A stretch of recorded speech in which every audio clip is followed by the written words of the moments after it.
ഇല്ല, സുന്നികൾ തമ്മിലുള്ള ലയനം കാലഘട്ടം ആഗ്രഹിക്കുന്ന ഒരു വസ്തുതയാണ്. ലയിക്കണം എന്നാണ് നമ്മുടെ ഏറ്റവും വലിയ ആഗ്രഹം.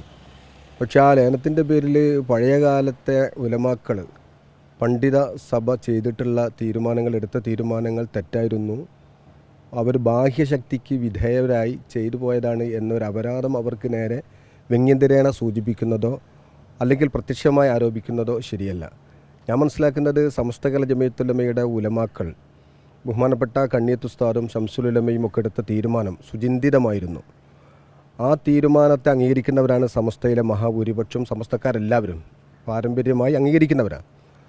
അതൊരു ബാഹ്യശക്തിയുടെ സമ്മർദ്ദത്തിന് വിധേയമായി അന്ന് പണ്ഡിതന്മാരെടുത്തതായിരുന്നു എന്ന് അവർക്ക് ആരോപിക്കുന്നത് അവരെ ആക്ഷേപിക്കുന്നതിന് തുല്യമാണ്. അത് അംഗീകരിക്കാൻ കഴിയില്ല. ആ തീരുമാനം ശരിയായിരുന്നു. ഈ കാലഘട്ടത്തെ സംബന്ധിച്ചിടത്തോളം കാലം മാറി, ഒരുപാട് പ്രയാസങ്ങളുണ്ടായി. ബിദഈ സംഘടനകളുടെ ശക്തിയാർജിക്കലുകളും അതുപോലെ തന്നെ മറ്റു മതനിരാസവാദികളുടെ ശക്തിപ്പെടുമ്പോൾ സുന്നികൾ ഒരുമിച്ച് നിൽക്കുക എന്നത് കാലഘട്ടം ആഗ്രഹിക്കുന്ന. അപ്പോൾ അത് തെറ്റും ശരിയും വിലയിരുത്തുന്നതിന് പകരം വിട്ടുവീഴ്ചകൾ ചെയ്തുകൊണ്ട് സമ്പൂർണ്ണ ലയനമാണ് ആവശ്യം.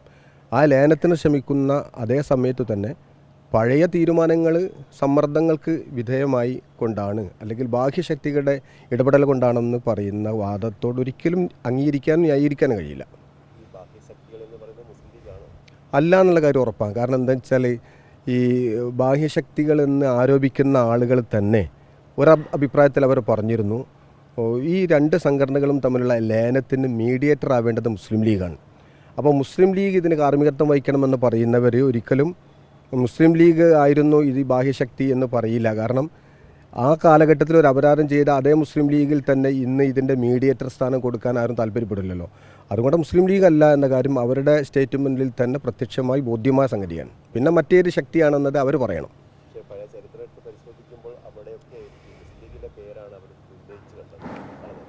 ആരുന്നയിച്ചാലും സമസ്ത എടുത്ത തീരുമാനം പ്രാബല്യത്തിൽ കൊണ്ടുവരാൻ സയ്യിദ് മുഹമ്മദ് ശിഹാബ് തങ്ങളും അന്ന് ബി അബ്ദുൽ സാഹിബിന് നേതൃത്വം നൽകുന്ന മുസ്ലിം ലീഗ് സമസ്തക്കൊപ്പം നിന്ന് അതിനെ ശക്തിപ്പെടുത്തുകയാണ് ചെയ്തത്.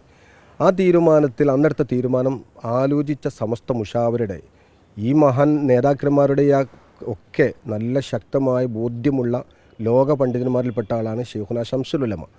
അദ്ദേഹം ഒരുപാട് ആവർത്തിച്ച് ആലോചിച്ച ശേഷമാണ് അവരെ പോലുള്ളവർ തീരുമാനമെടുത്തത്. അതൊരു മുസ്ലിം ലീഗിനോ അല്ലെങ്കിൽ മറ്റേതെങ്കിലും കറുത്ത കരങ്ങൾക്കോ വിധേയപ്പെട്ടുകൊണ്ടാവില്ല എന്ന കാര്യം ഉറപ്പാണ്.